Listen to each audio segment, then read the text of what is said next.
كل شوية تتحمس تقول هبدأ من جديد وتبدأ فعلا، بس أول ما تتعب أو تزهق تقول لأ كده غلط، لازم أبدأ من جديد تاني، فتبدأ من جديد وبعدين تتعب وتبدأ من جديد تاني، وتفضل تلف وتلف وتنسى إن المشكلة مش إنك محتاج بداية جديدة، المشكلة إنك عمرك ما كملت.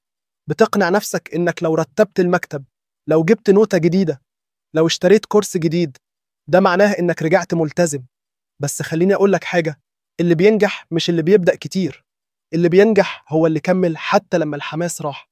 الناس اللي وصلت مش كانت عبقرية، بس كانت صبورة، والصبر مش بيبان في أول يوم، الصبر بيبان في اليوم اللي بعد الملل، في اليوم اللي نفسك تقول فيه مش قادر وتقوم تكمل. علشان كده ما تبدأش من جديد، كمل حتى لو غلطت، كمل حتى لو مشيت ببطء، كمل حتى لو مليت، كمل، لأن التقدم الحقيقي بيبدأ بعد أول لحظة زهق.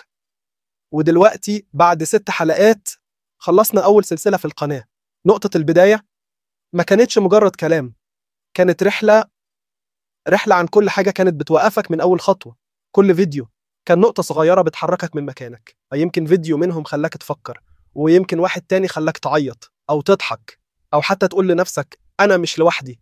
اللي حصل بينا هنا مش مجرد مشاهدات، إحنا بنبني عادة، بنخلق وعي، بنغير من جوانا شوية بشوية. كل مرة كنت بتسمع فيها صوتي، كنت بتسمع صوت جواك كان مستني حد يقولك كمل، وإنت كملت.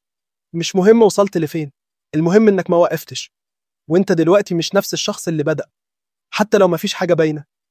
جواك حصل تغيير، تغيير صغير يمكن، بس كفاية يخليك تتحرك، والحركة دي هي بداية كل حاجة.